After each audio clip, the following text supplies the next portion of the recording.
Hi, I'm Alex Sav, and I'm here at Circuit Fit in Midtown Toronto to bring you my top 5 chest training moves.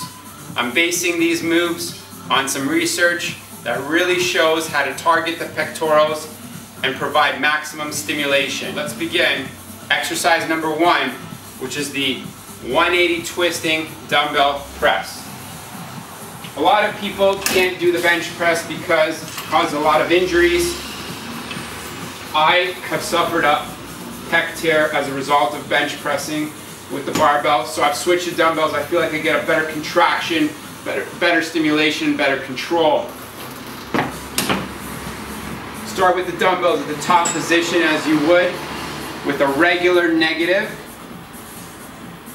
Add a twist on the way up.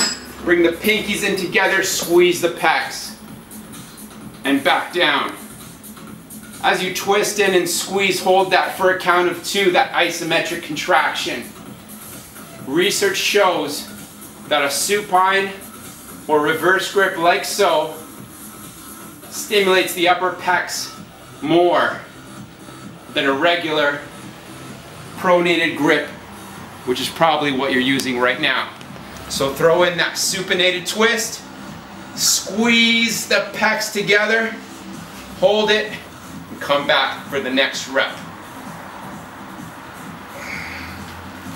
That's really going to help bring up a weak point, which is the upper pecs.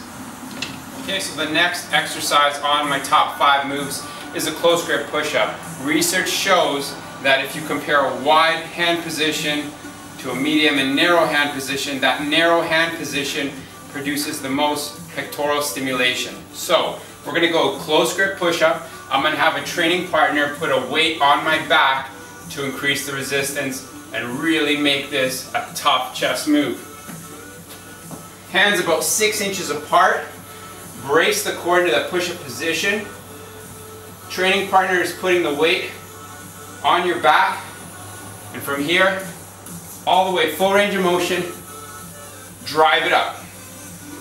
Do it in a controlled fashion, and you'll have no problem keeping that weight on your back and through the pecs as you drive up.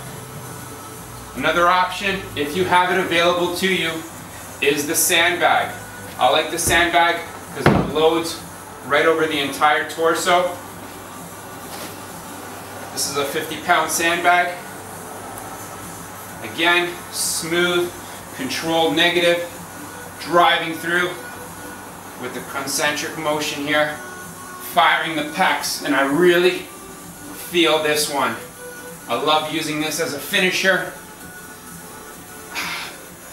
in the chest training program. Third move on my top 5 chest exercises is the cable crossover 21. Start in the bottom position with the pulley set. Staggered stance, 1 foot forward, 1 foot back. Brace the core with a slight lean forward. Scoop it up, squeeze the pecs. 7 reps. I'm trying to move from my shoulder joint, locking in the elbows with a slight bend to protect the joint. And I'm really focused on that pec squeeze at the top. Scooping it up, squeezing to the center, stretching it out at the base. First 7. Move that pulley system up to about chest height.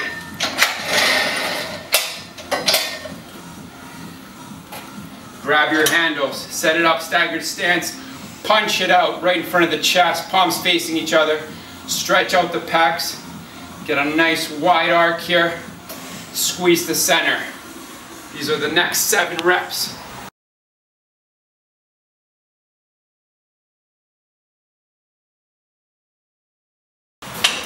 Pecs are going nuts, but we're not done yet. We have our last 7. From the top down, set it up, staggered stance, stretch it up and back, squeeze it in. We're taking advantage of all 3 angles. And we're just attacking the chest from the 3 different positions: low, mid, and high.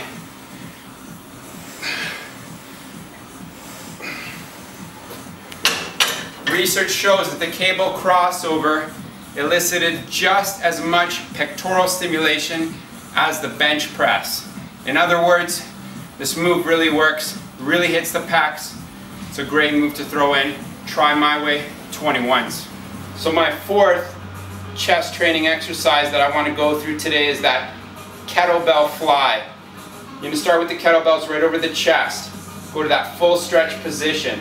This is where that kettlebell weight really kicks in because it hangs below the palms, something that the regular dumbbell can't do for you. Fight it, squeeze it back into center. You don't have to fully close the rep. There is no tension at the top, so stopping just above the chest is perfect. Again, stretch it out. Get the pecs to fight the kettlebell weight at the base for a second and squeeze back in.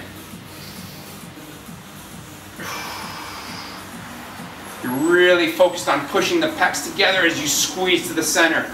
I love using the kettlebells as opposed to the dumbbells to really change things up, shock the pecs. Okay, so my last exercise on my top 5 chest moves is the dip.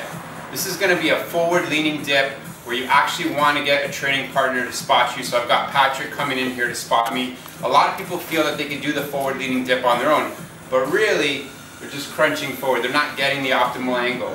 I'm going to increase the resistance by adding a weighted belt here. Set myself up at the top. Curl the legs back. Flex through the glutes and hamstrings. So now Patrick has moved me into a forward leaning position. From here I'm going to get a full range of motion, drive up, squeeze the pecs. Listen to your body on this one. Go as far down as you can without aggravating the shoulder. I realize this is a tough move for some people that have shoulder injuries, so definitely watch your form. I want to see the elbows fully extended at the top, get that full range of motion. So there you go, you have my top 5 exercises. Take these exercises, mix them into your regular routine to really shock the pecs to a new level of growth. Really change up your routine. Remember, if you do the same thing over and over and over, you will plateau. You won't see results. Change things up, you'll see the difference.